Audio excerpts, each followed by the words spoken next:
Good morning. Welcome to this roundtable on best practices in heritage interpretation. My name is Maria Victoria Madrid, and I work at the training department, the Andalusian Institute of Historical Heritage. I'm going to facilitate this roundtable and the discussion afterwards. And my colleague, David Parrilla, he's the master of this MOOC, and he's in charge of the management of this platform. First of all, thank you for joining us for the session of the online MOOC, which is part of the Erasmus Plus project towards a European Heritage Interpretation curriculum. To contextualize this talk, first of all, I will just like to remind you of two ideas of the project. Firstly, the overall objective of the TEHIC project is develop a postgraduate curriculum or syllabus on heritage interpretation. And secondly, this MOOC is another outcome of the project and is a generic course providing a broad overview of heritage interpretation and aims to attract new followers to this amazing field. Today, we have some partners of the project, experts and professionals who will share insightful case studies that have successfully enhanced heritage interpretation in different contexts. These cases are all featured in the Handbook of Best Practices in Heritage Interpretation, a view from Europe, that we have produced during the Project TEHIC. You can share your thoughts and questions through the chat for the debate that will follow the presentations at the end of all, okay? And the session will be recorded, but cameras and micros of attendance won't be opened at any time, okay? So you have to use the chat. And now, without further ado, let's introduce the participants. The first one is Maria Persson. Hello, Maria. She is from the University of Gothenburg in Sweden, which is partner and leader organization of the TEHIC project. Maria has a PhD in archaeology as a researcher in archaeology and heritage studies at the Department of Historical Studies of the University of Gothenburg. Maria is going to explain us how we can create new meeting places using heritage interpretation in public spaces. She will speak about the project Here I Live, 4,000 Years at Sirius Gotham, a project that has used heritage interpretation as key a method to enhance the local feeling of sense of place and inclusion. When you want to, Maria. Thank you, and thank you everyone. Very nice to see you. I'm going to share a presentation with you, and this is one of the best cases from Sweden in the handbook. The project is called Here I Live, and it's a heritage interpretation project that takes place in Gothenburg in Sweden. And this project is carried out by a colleague of mine called Anita Synnestvedt. And you can see her in this picture. And you can also see in the background a couple of big stones, and that is the heritage site. And Anita is sitting on the installation that is the result of the interpretation project at this site.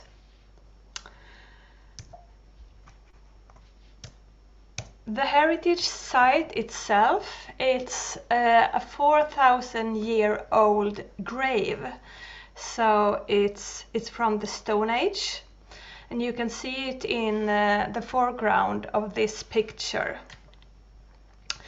And this you can find in the city of Gothenburg. It is, as you can see in the picture, situated among high-rise houses. And the residents that lived next to this site knew from the beginning very little or nothing about the history of this heritage site. However, it was a playground for children, and the site was used mostly by children in the area. And one day, the housing company called the university to ask if it was possible to get help to activate the site, because they were in great need of finding and creating some kind of public meeting place in an area that could be of a positive force in this area. And this area where the heritage site is located, you can see it in the red circle. It's under the trees. It's a multicultural area with 100 different nationalities and 50 languages is being spoken. And also in this area there are quite many problems with criminality, drugs, unemployment, and social, cultural and economic exclusion. And the question was how we can use archaeology and heritage to improve this area for a sustainable future. And this led to the project Here I Live 4,000 Years at Siriusgatan. And the plan was to create some kind of new information about the heritage site and also an installation that could function as an inviting meeting place for the residents and that could encourage storytelling. And one important aspect of the project, it was to gather around this heritage site to address issues on identity and sense of place.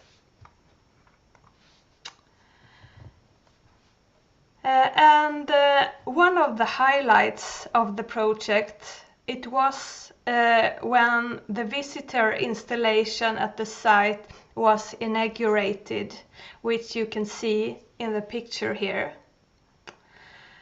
And this project has a high degree of innovation and creativity. Through the years of the project, local pupils have been able to create art in connection to the place, and it has also been an exhibition at the site. And the interpretation of the site takes the visitor to object on display. You can find replicas connected to the Stone Age. You can find children's stories and information about the history of the site and the 4,000 years that has passed. And in terms of research, the project has been built with heritage interpretation as a starting point, as well as theories of heritage research and archaeology. And we think that this is a very good practice because these theoretical concerns are really linked to inclusion and put into practice. And from the beginning of the project, the question was if what theme to decide on and also to involve stories. And of course this is related to the Torre model relating to choosing a theme. And Anita, the project leader, wanted to find a theme which both connected present and past, using archaeology and heritage, and that was supposed to lead up to creating a new meeting place in this area, a place for people to meet. And she decided on the theme that people has been living there for 4,000 years, and to tell who these people might have been, what stories they can tell us, and also to include people of the present. And the main target group of this heritage interpretation project was children and also their parents. And in this photo you can see a part of this installation where you can sit down or read on the information panels about these different stories. And you can see the heritage site in the background. And if you read on the panels, you can read different stories of children from the past and from the present. And this is a picture of an example of what you can find on these panels. So this is a child that used to live at this site for 4,000 years ago. And you can see him and you can read his story about the site. So he tells the visitor that his name is Grim and he used to live there and what he used to do. And you can read different stories about children from all times of the past leading up to children of today, telling their stories about living close to this heritage site. And you can also take part of the arts and crafts that they have made as an heritage interpretation of this site. So this heritage interpretation, Here I Live, had the purpose to create a new meeting place using heritage interpretation and archaeology in a public place, and to use that for inclusion and to enhance a feeling of sense of place. So at this site, this prehistoric site from the Stone Age has turned into a meeting place in this suburban area. And this project, it was supported by the University of Gothenburg and the City Museum, the local housing company, the City of Gothenburg, and many different local community associations. And it's still running, and I would really recommend a visit to everyone that has the opportunity. Thank you. Thank you very much, Maria. Really interesting.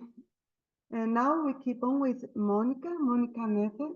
We have had a change in the program because Anna Chatel was not able to attend today's meeting. Instead, our colleague Monica Nete, also partner of TEHIC from the University of Education in Freiburg, Germany, is here with us. Monica Nete works for the University of Education, as I've said, and is also a freelancer with her own company. Coming from a geography background, she has 25 years experience in the field of heritage interpretation with local and international projects, research, and teaching. Monica is going to talk about an interpretive offer in a rural area, which was implemented in the Black Forest. The Candle Mountain is one of the great mountains in the Black Forest and has many treasures to offer. The activity is called Candle Mountain of Power, and Monica will explain us more details. Monica, please. Okay, can you hear me? Yes, we can, Monica. Okay, you could see my presentation now? Yes, we can, Yes, Monica. Fine, okay. I have like 3 desktops. It's okay, it's okay. It's a little bit too much. Yes, The camera is only on one. Okay. So I'm going to introduce you the Candle Mountain of Power. It's an offer that exists since 15 years. It was a nature park project with communities at the surrounding. But first, to give you an impression, yes, we did it from the University of Freiburg. It's also important. First, I want to show you where the Candle Mountain is situated. It's in Germany. It's in the southwest of Germany, as you can see here. It's the Rhine Valley. It's the border to France. You find here Strasbourg, Stuttgart. It's the capital of Baden-Württemberg. Baden-Württemberg is also in the southwest of Germany. It's an, how do you say, one country of Germany. And here you can find Freiburg. As you see, it's in the northeast of Freiburg, the mountain you find here. The surrounding and the communities who participated were the city of Waldkirch and the communities Simonswald, St. Peter, and Glottertal. And the mountain is surrounded by rivers. A little bit geography. We had a lot of challenges in this area. It's a really unknown, relatively unknown mountain with, it has like a big parking ground and some paragliders, but nothing more was known about the mountain. We found out that they have a really high diversity of culture and nature subjects, like you see weather conditions, special vegetation, the great different in altitude, waterfalls, interesting landscapes, really nature protected. Then agriculture and in the wind power, like modern things, legends and traditions. Here another agriculture picture with a long tradition and history. But we had also other challenges, like we were introduced to do the projects from the community and private people. And there were a lot of people like, they have the idea, I have prepared information points for installation, or I want good detailed information, and or I don't want any sites in the countryside, like nature protected people. And other people like, oh, what's about a new ski trail? And or I'm an expert, I want to guide. There was a lot of passionate people, but it was really difficult in the beginning to deal with all the ideas. So how did we manage such a variety? First, we install an interpretive master plan to manage the great diversity, also to balance enthusiasm, volunteers, and tourism development, and of course to get a fitting guiding idea, the principle or the core of interpretation, heritage interpretation. And second, we after the master plan, we did detailed concepts to bring the whole in a good interpretation offer to the visitors. This is the way we go through it. First, we did analysis of the existing, then to get a deep knowledge of the target group. We first, like you see in the picture, we did in the initial workshop with locals and experts, a lot of field studies with local experts and also with students, concluding workshops and with the volunteers and the experts.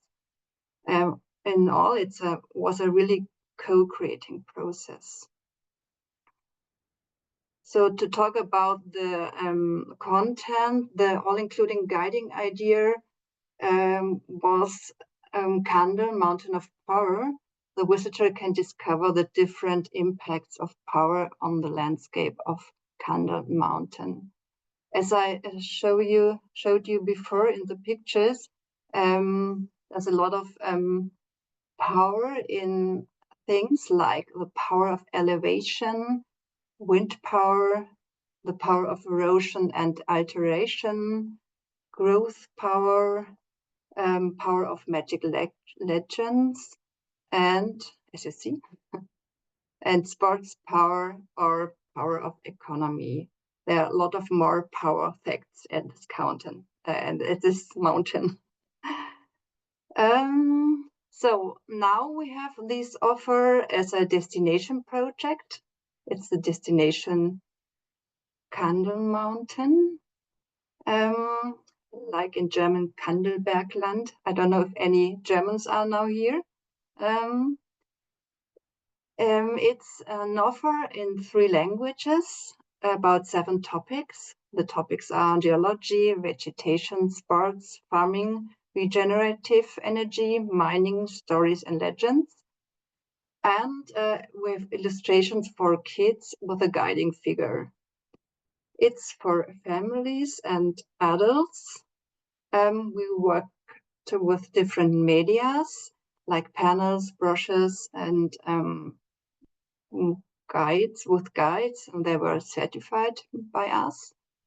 We have an info point with an interpretive exhibition about the offer of Candle Mountain and an interpretive guiding book in 2nd edition. The new one comes out in last year. And in the background, a marketing strategic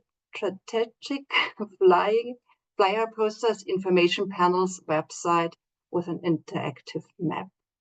At the moment, the website doesn't work, but soon it's coming. And here you see again the lighting figure. It's Candela with 2 friends. It's a raven and a cat, and they're making a lot of fun. And the idea is to let them. It's a connection between the parents and kids. Well, it was the idea to have the connection, but now it's like parents also, or adults also, love the stories about Candela. Here, an inside of the exhibition, as you can see, these are the different topics with small panels, and they introduce the whole offer and give also some possibilities, interactive possibilities for children, and to make pictures with Candela. We have an overview map to look where you can walk or where the panels are. And here for the panels in nature, now they are at the mountains with 3 sides and 3 languages, also 3 brochures in the languages, the 2 men looking at their certification of the to be a guide, and Anna and me with the first book in 2014. Okay, that is it. Thank you. Thank you very much, Monica. And thank you for your effort, even though you were ill yesterday. Okay, then Darko Babic. He holds a PhD in museology and heritage studies and works as associate professor and chair of museology at the University of Zagreb, Croatia. The University of Zagreb is also other partner on the TEHIC project, collaborating with all of us. He plays an important role in ICOM, Croatia, and in ICOMOS district. He has a significant experience in planning and implementing museum and heritage projects, including museums, permanent exhibitions, and interpretation centers. Darko is going to explain us an example of the important role of heritage interpretation in a small community of Croatia, the Betina Museum of Wooden Shipbuilding, a story of a disappearing local identity saved by the museum, creating upon local community initiative. So Darko, thanks a lot. David has my presentation, so we agree that he will put it on the screen. So David, please.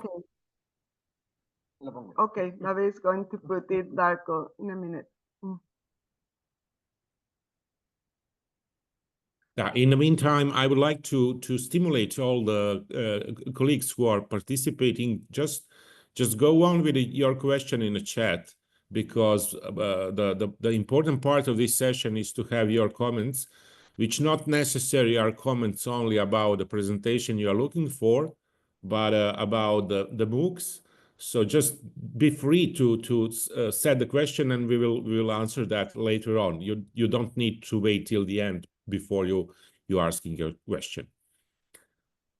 And about my presentation, okay, I will try to do it quickly and to just point out the main message from my side as best practice. One of the best practice which I picked is the Betina Museum of the Wooden Shipbuilding. The village of Betina is a small village on the Croatian side of the Adriatic Sea, so just in the middle of Adriatic Sea on the eastern side of it. Okay, fine. So it's, as I said, small village which have around 800 inhabitants, which goes almost 10 times more in a summertime during the season, during the holiday season. So this is some of the challenges the spot have. And as I'm saying here, it's a story of disappearing local identity, because the village of Betina was all connected with a family-owned shipyards and producing of the in-size small ships, wooden ships, which are by the establishment of the museum in a way now it's saved. And what is important here is that it's completely created upon local community initiative. So it was not top-down perspective. It's not something which is coming from ministry or somebody else, but a small community actually recognized this is something what we do for a hundred of years, and we would like to keep on doing that, no matter tourism, of course, is the main income for a local community now, but that's coming, as I said, like in 2 or 3 months per year. But let's continue what we are. And what you see on the image is just one image from inside of the permanent exhibition of the museum. The next one, please. As I said, the critical players was the Betina Gaeta. Gaeta is the type of the ship, which you can see, the model of the ship you can see on image. 7040 Association, that was the year when they started their activities. So kind of the local, not kind of, but local non-governmental organization, local building, including shipbuilders, and of course, all that with the support of the city council. So next one, please.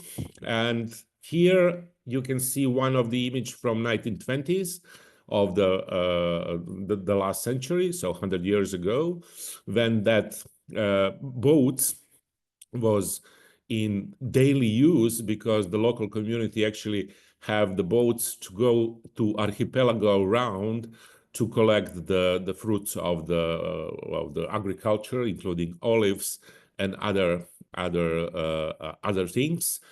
And the next one, again, just try to keep the image of this one. This is again from 1920s, when, and the text is saying here, moving toward eco open air museum, because the museum, after its opening, ensured concession about the Port Authority, which maybe in some countries it's not a big deal, but in Croatia it's a very big deal. And again, with full support from local communities, so the museums now actually, so to say, owns the port, which is completely reserved to the exhibition, open-air exhibition of the wooden ships, which is now, of course, foremost in recreational use and as a part of exhibition. Partly, of course, still in operational use, but as I said, foremost as recreational use. And the one thing which is important is that the practice of wooden ship building is on intangible heritage, intangible heritage practices of the Republic of Croatia. So just look at the image from 1920s and the next slide. And you see the same thing from the last year. If you remember the last one, go back one, please, again. And the next one. So you see the same building and the same port, more or less.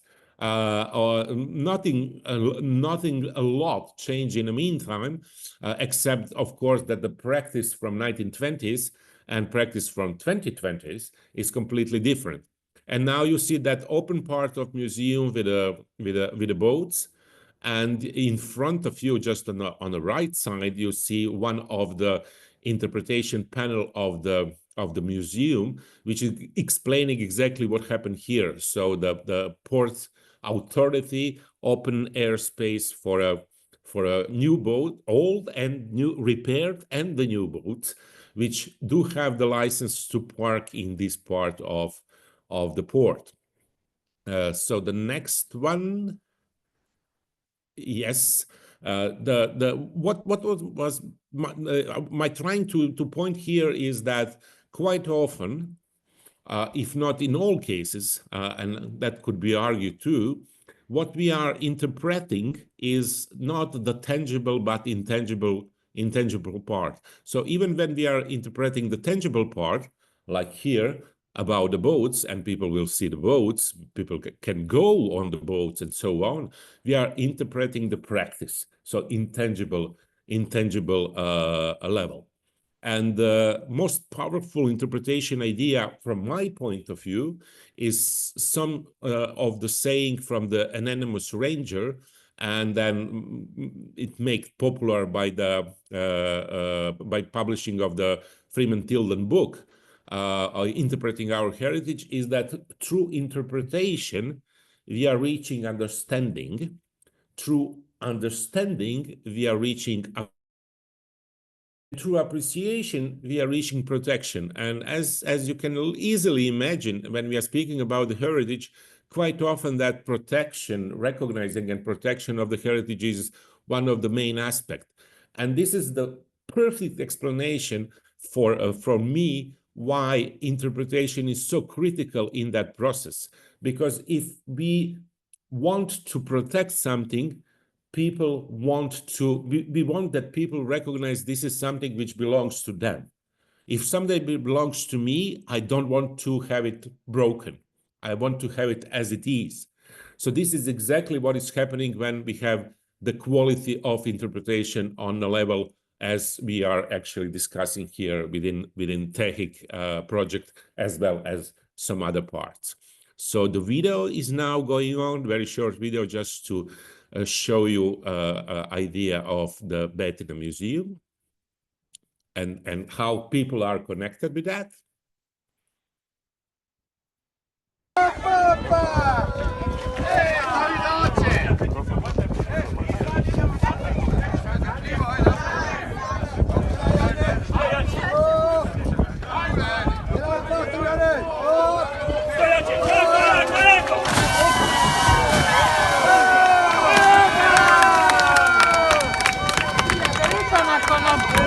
Yeah, so the short video just try to demonstrate how much local people are involved in that.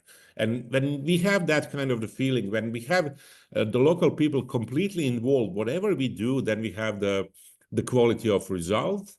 And this is another quite interesting or funny indicator or impact of the museum. And it's the anecdote behind that is saying that at one point you can see the director of the museum here, and the one point one of the new, the plastic boats was just parking there, anchoring there, where it's a reserved spot for wooden ships. And then somebody of the local community just ran to the director of museum saying, Kathy, that's the name of the director, the plastic one parked entered in our parts. And this is kind of the feeling which we want to achieve when we are doing something with a heritage. So that kind of the proud, local community proud of something we are doing, because otherwise, if it's top-down perspective, it could work, it could be interesting, it could have visitors, but no such an impact on the local community. And then the last one is just my thank you and out note. So the last slide, please. Okay, thanks again. And as I said at the beginning, I will be very keen to have your questions, not about the museum I presented, but about TEHIC in general and all other stuff. Thanks a lot. Thank you very much, Darko. Very interesting as well as all our presentations. Now we go back with Maria Elvira Lezcano. She had problems with the connections, but now I think she's waiting to intervene. I remind her curriculum. She has a PhD in humanities in the University of Coruña and works as a professor and researcher in the Department of Humanities at the same university. Her research is very much focused on cultural heritage, and she's a specialist on heritage interpretation.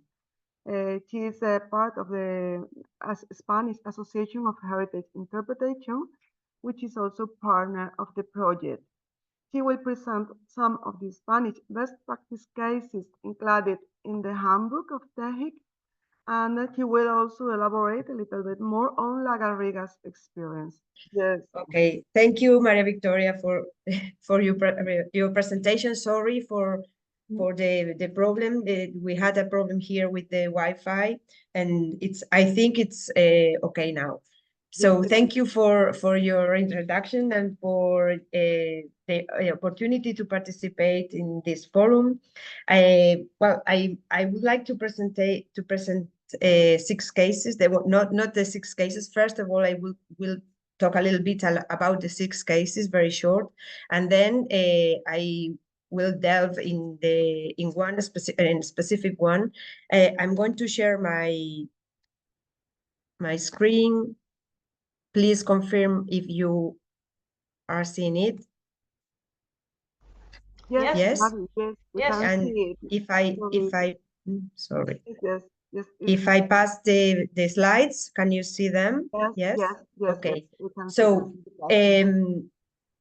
as well, the Spanish team has proposed these 6 examples.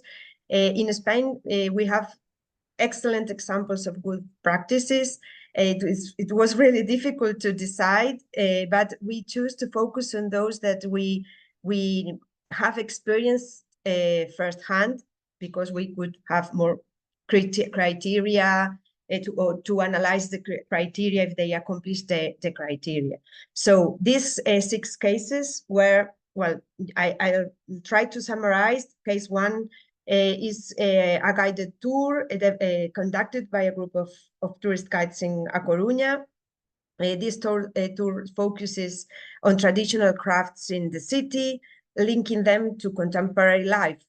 The principles outlined by Tilden are well adhered here, and visitor fosters emotional connections by showcasing the daily work of local artisans, raising public awareness of the importance of local trade and need to preserve these crafts in order to give them value. Case 2 is La Garriga in Barcelona, in which I will explain deeper later. Well, I will explain it afterwards. Case 3 involves another guided tour in a museum, in this case in Ponferrada. The same, with a thematic overview, employing interpretive techniques in its planning and delivery too. Case 4 is a self-guided tour, an itinerary designed following heritage interpretation criteria, specifically the tour model, as you have explained, all of you before, while ensuring accessibility both in the writing of the text and the graphic design and production and materials. The 5th case includes the activities of an eco-museum in Catalonia, in Lleida, with interesting heritage activities, specifically following the tour model too. And the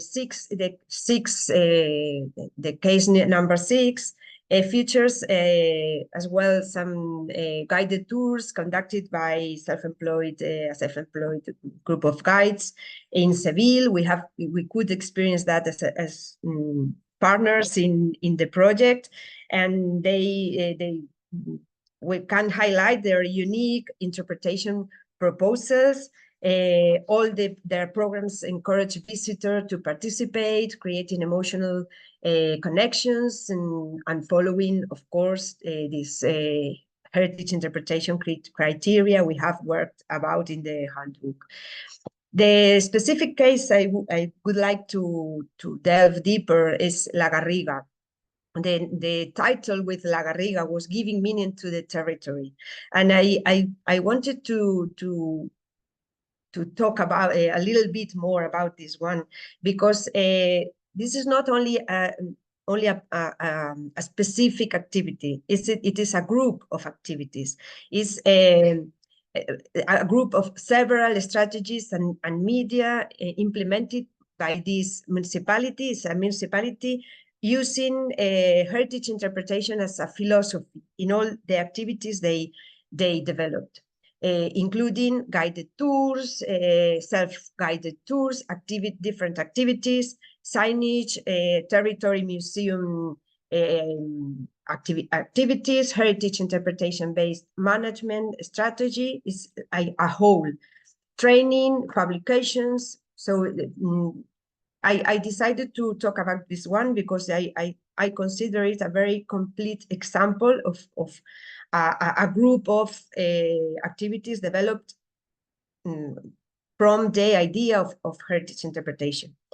The programs consist of large blocks of activities that have evolved during 2 decades, so they have a good experience.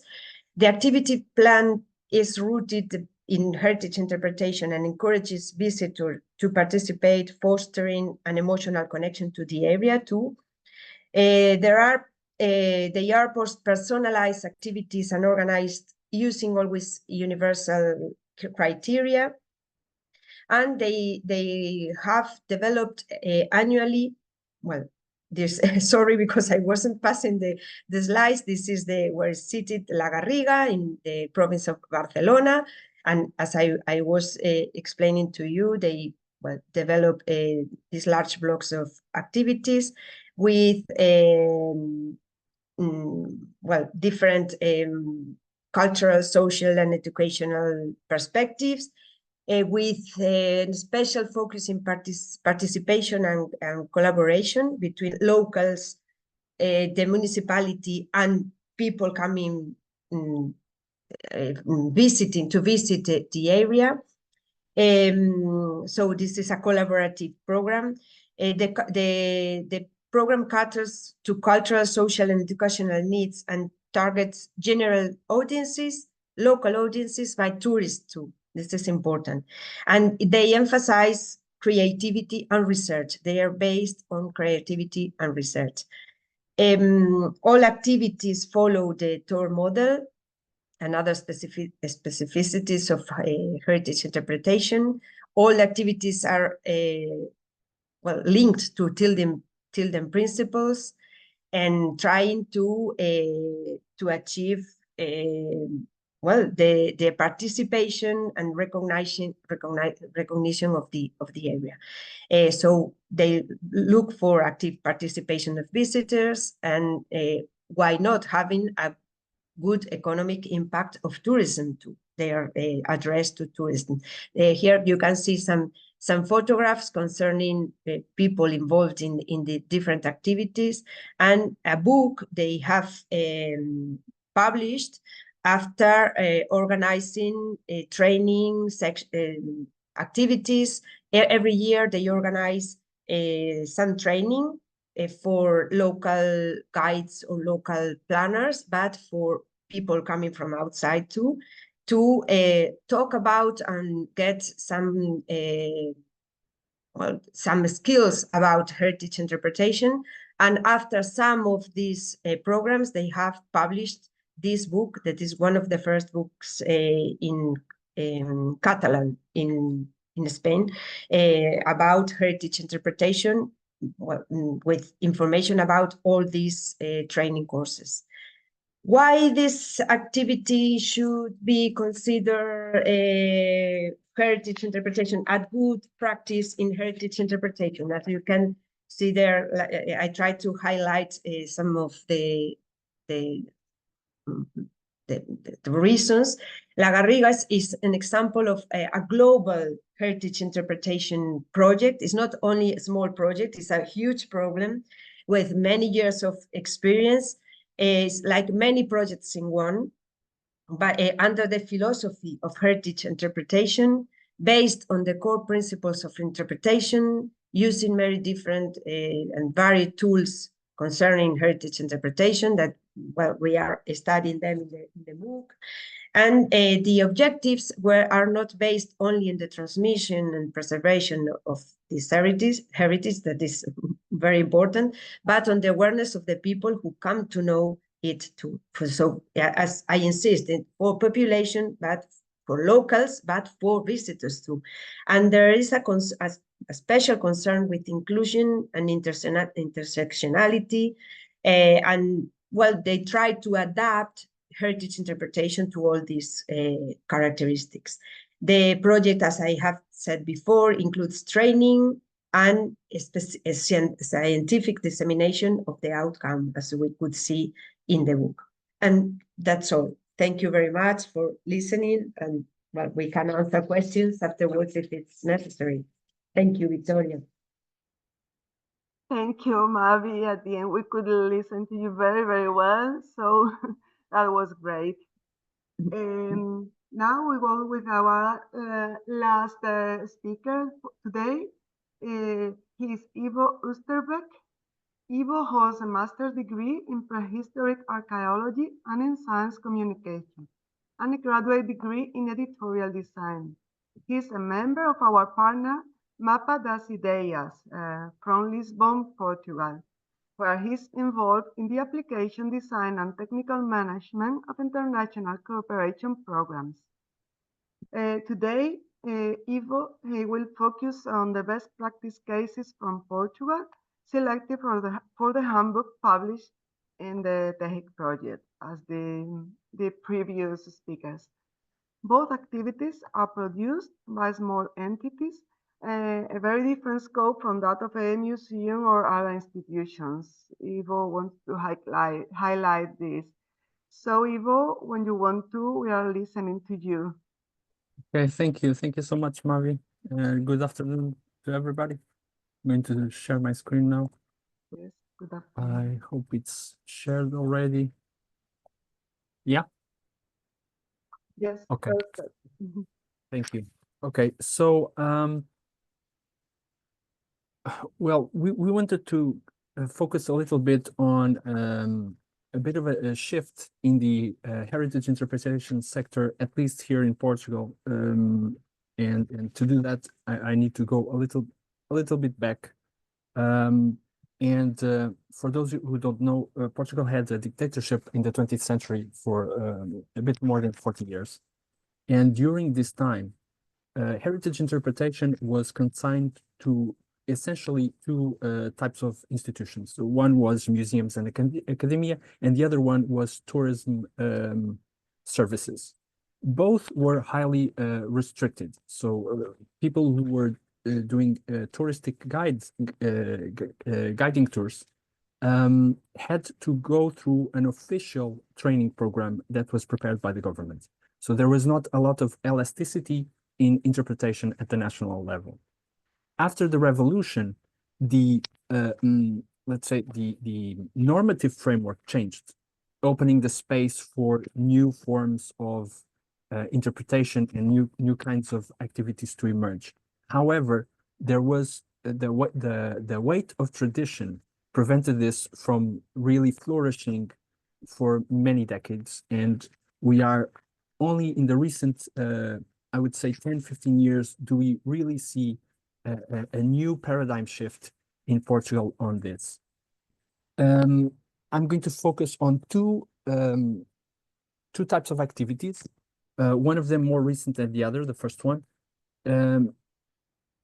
The first one is a sort of emergence of a new sector within heritage, which are independent people who are crafting unique narratives and presenting those narratives to the market, to schools, to tourists, and sometimes even to experts who take these historians, archaeologists, who take these activities to kind of find a place to reframe the way they look at heritage from their tradition.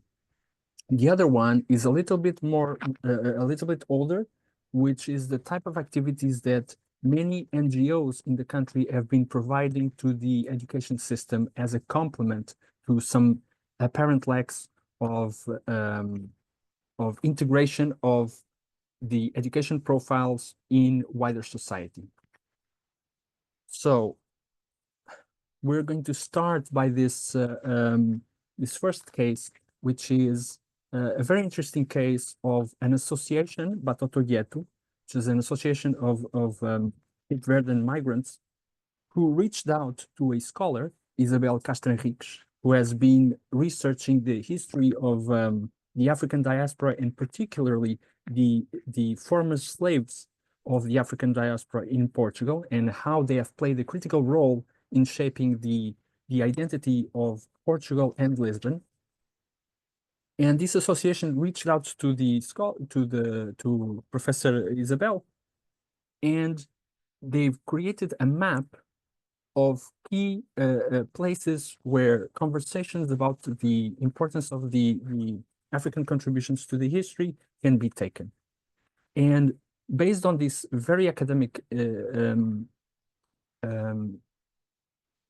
repository, they have produced 3 different routes. They are very different. The shortest one is about 3 hours going around Lisbon. The longest one can take about 10 hours because it goes to a wider region of the country and checks out the various municipalities. And they are directed mostly to tourists, but they also do specialized tours of this to student groups, and as I said before, to expert groups who are sometimes not very familiar with the literature on this topic. And the tour serves as a very good stepping stone to start unraveling the history of Portugal.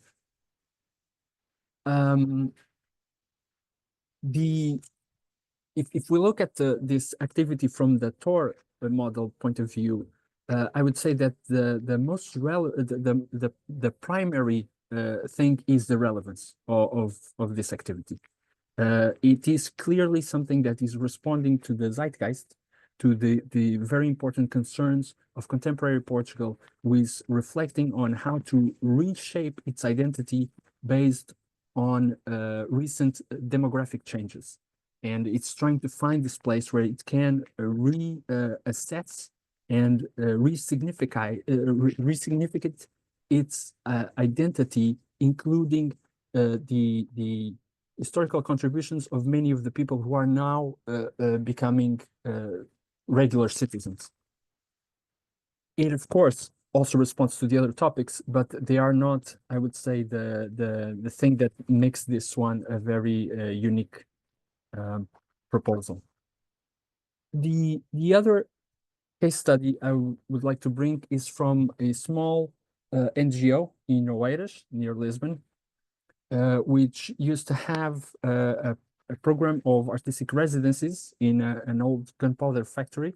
It doesn't have it anymore, but it has since branched out to start working with schools, and particularly schools in Oeiras.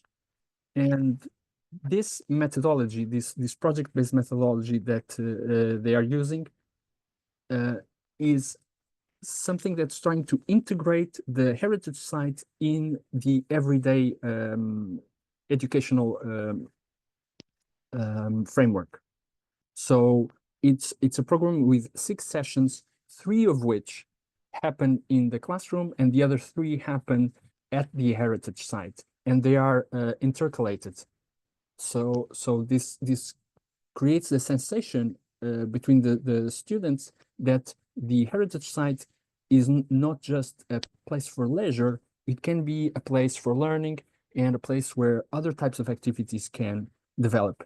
At the same time, they also start to think about the classroom not as a place where you will just discuss one type of topic, but it's a place where you can bring the world into and discover and interpret the world with the help of a teacher.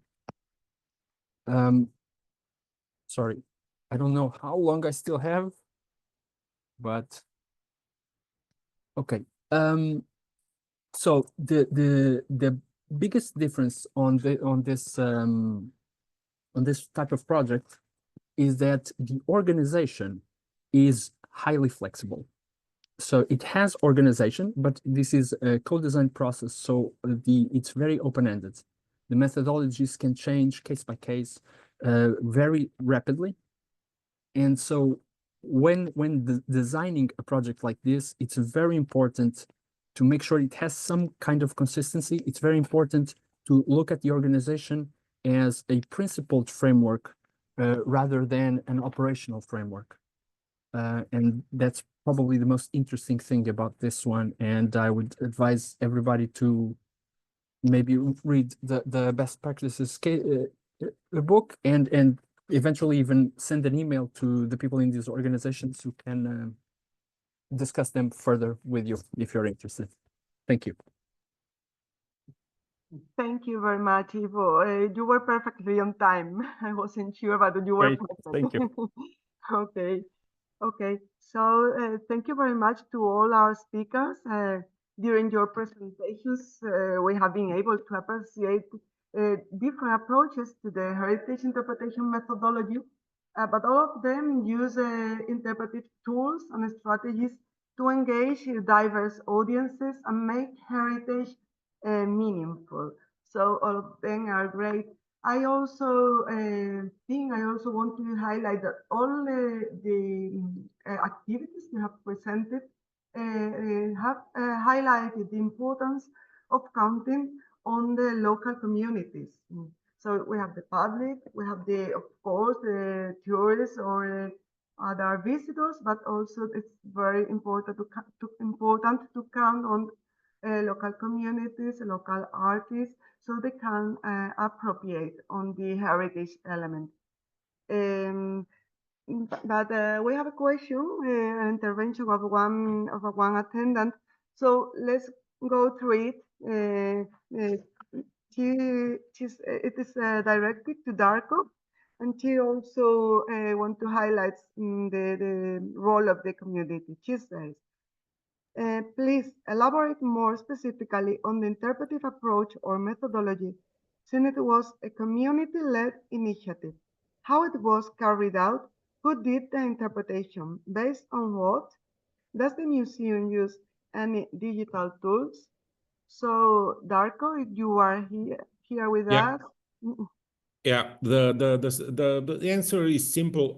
It could be the model or not necessarily the same on any other situation. But here, actually, there is a city museum, the city of Šibenik, which is not so far away, some 25 kilometers. So the curator from the city museum was kind of the consultant or assistant to the local community, and he was. The community have idea, the community have some ideas how to do it and so on. But of course, it was professional who actually was, fine tuning how the process will end up. And in collaboration with that curator, senior curator from the museum from nearby, and from the director, now director, and another assistant, interpretation was created. Of course, all the time in collaboration with a community. And regarding the digital tools, yes, they have some within the museum, and but it's not like something which is you are coming because of that. It's just LED screens, small LED screens, which do explain some parts of the shipbuilding, how it's done, how it's performed, some videos about the production, building of the ships and so on. But it is incorporated, but it's not like important part. The digital tools are there any other museum today.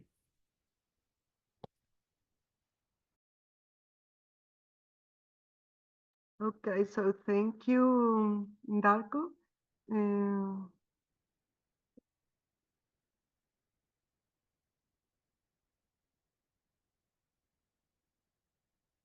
Okay, I think the same person is doing a comment, but on the online course for other ones. She would like to firstly similar online courses. Oh, sorry. She would like to have more. I think it's understand more similar online courses to participate. No, so we can discuss different topics. This one of the attendants is asking us to be able to discuss several topics online. I can imagine.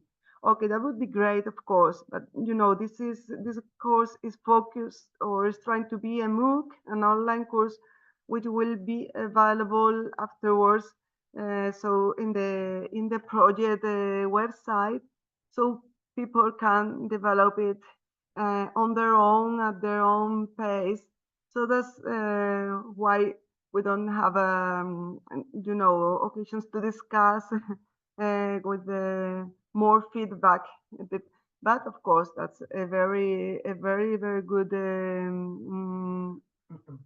opinion to have into account for other courses. Of course, thank you very much, Brigitta. Yeah, Maria Victoria, if I can add, of course, this is different kind of methodology. So MOOCs are idea of MOOCs is that you can do it whenever you want. You can do it in the morning, you can do it afternoon, you can do it during the night. And online course is something else. It's different because when you have online course, any session as we have now, it's fixed. So this is the different. And combination of both makes sense, but what we have and what we propose, it's for most MOOCs. That's the reason why we have only one session like this one, and the MOOCs are whenever any participants wants to attend and to do the part of the task there. Yes, great. Okay. Also, another of the attendants, Eva, he said it was nice to hear the presentations. She has had a look to the good samples publication and found it very interesting. She has enjoyed the book and the presentations, and she's grateful to us and to the project. So it was it's also, I think, Darko, one of your contacts, because she thanks you, and that's great. Okay, just to end this round table, if any of you, of the speakers, want to close it, to say something to close before we say bye-bye. So, I don't know, Maria, Mavi, Monica, Ivo, Darko. Yeah, there is a last comment on a chat of Brixita, if I'm pronouncing correctly, and of course that more interactive approach, which is always, we are always in favor, all of us are always in favor, but when somebody in Sweden, Portugal, Spain, Germany, and Croatia, that interactive parts, it's not easy to organize. So that's part of the situation we have. But yes, we agree, and as well as about that comment of developing interpretive skills for a specific site, which of course then you need to have more information about the site, about situation, and so on. So yeah, we completely, I think all of us completely agree on a comment. But again, within the online approach and the MOOC approach, which we have here, it's not so easy to have more interactive approach as if we are sitting in a room all together and then doing some kind of the tasks. Yes, you know, if the curriculum which is going to be available in the also in the project side at the end, the project is going to be finished on June. Well, the curriculum, the universities all over Europe will be able to develop, to take that curriculum and apply it in their own universities. So it would be great that it is 120 hours, 20 credits syllabus. So I think when some university apply it, the attendance will be able to develop these interpretive skills with such a huge time to dedicate to it. So now it's time to close, I think. Thank you very much to all the speakers. Thank you very much to all the attendants. I think, it has been a very, very interesting session. I hope all the future attendants and the future listeners will be as interested as we have been. So thank you, everyone. Thank you, Maria Victoria. Thank you. Thanks. It was a pleasure.